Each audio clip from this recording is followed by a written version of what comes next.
नमस्कार दोस्तों, स्वागत है आपका हमारे यूट्यूब चैनल ज्ञान सरोवर में। मैं हूं दीपक झा। आज हम प्रश्न जो है लेके आए हैं, दो चर वाले रैखिक समीकरण को हमको पहचान करना है। यह संगत है या असंगत, मतलब अविरोधी है या विरोधी, ये हमको पता करना है। आइए पता करते हैं। संगत मतलब अविरोधी, असंगत मतलब विरोधी।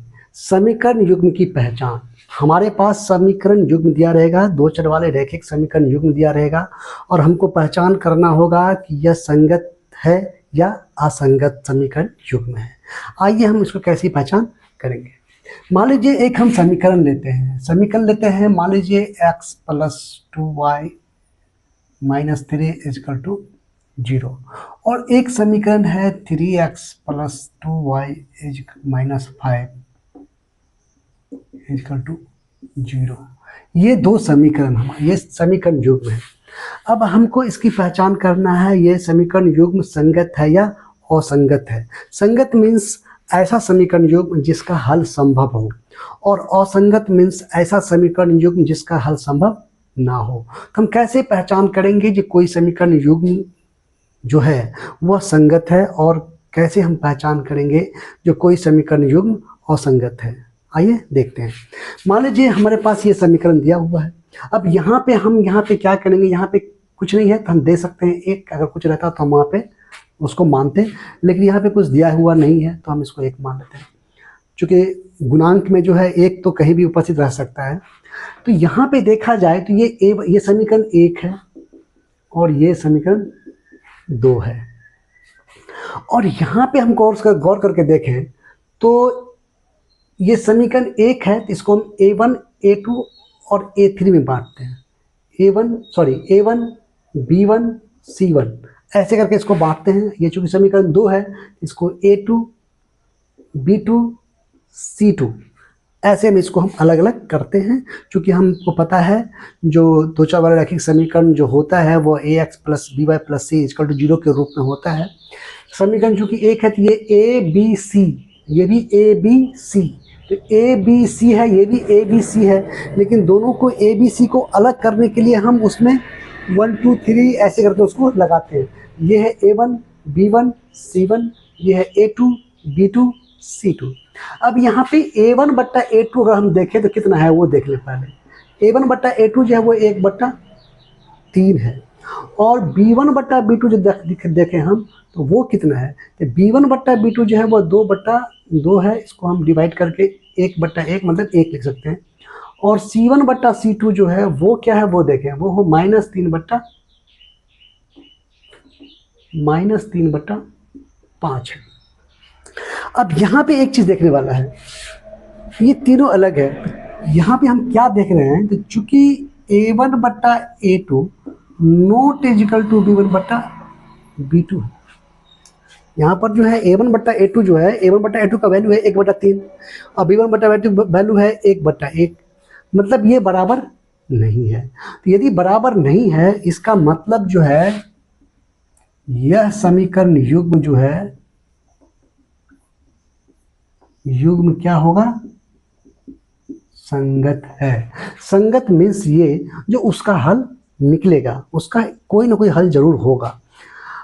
अब प्रश्न होता है कितने हल होंगे, ये भी प्रश्न है। तो ये तो बाद वाला प्रश्न है, अभी हम संगत और असंगत की बात करते हैं। वैसे हम यही बता देते हैं, जो इसके जो है केवल और केवल एक हल निकलेंगे, इसके मतलब अद्वितीय हल निकलेंगे, मतलब एक x का और एक y का वैल्यू निकलेगा। इसके अलावा इसके और कोई हल नहीं होंगे। तो यहाँ पे संगत और असंगत की बात हो रही है, तो यहाँ पर ये संगत है। क्यों? क्योंकि हम जानते हैं A1 बट्टा A2 not equal to B1 बट्टा B2 है।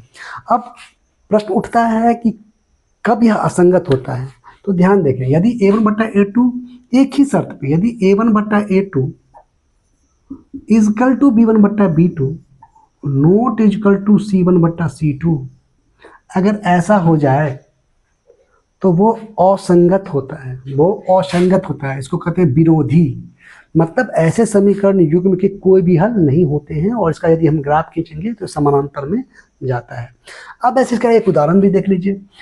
एक लेते हैं हम, मान लीजिए 2x plus 3y minus 5 is equal to 0। अब यहाँ लेते हैं 4x plus 6y minus 7 is equal to 0। अब यहाँ पे गौर करके देखें, यहाँ पर जो A1 बट्टा A2 है, A1 बट्टा A2 है वो है 2/4। अगर इसको डिवाइड करें 2 1 2 2 4 1/2 होता है। और B1 बट्टा B2 जो है वो है 3/6। 3 का 3 3 6 1/2। और C1 बट्टा C2 जो है वो है -5/-7, मतलब -5/-7 ही लगेगा, ये डिवाइड नहीं होगा। अब यहाँ पे गौर करके देख लें, A1 बट्टा A2 और B1 बट्टा B2 बराबर है, तो क्या हो गया, लिखेंगे चूंकि A1 बट्टा A2 is equal to B1 बट्टा B2 note is equal to C1 बट्टा C2। इसका मतलब है यह जो है वो असंगत समीकरण युग्म है, मतलब विरोधी समीकरण युग्म है और इसके कोई हल नहीं निकलेंगे। तो इस प्रकार आज हमने क्या सीखा, जो दो चर वाले रैखिक समीकरण युग्म के संगत और असंगत समीकरण युग्म की पहचान हम कैसे कर सकते हैं। अगर हमको दो चर वाले रैखिक समीकरण युग्म दे दिया रहेगा और हमको यदि पूछता है जो यह समीकरण युग्म संगत है या असंगत है, मतलब विरोधी है या अविरोधी है, तो उसको हम पहले हम A1 बट्टा A2 B1 बट्टा B2 और C1 बट्टा C2 देख लेंगे कि क्या है।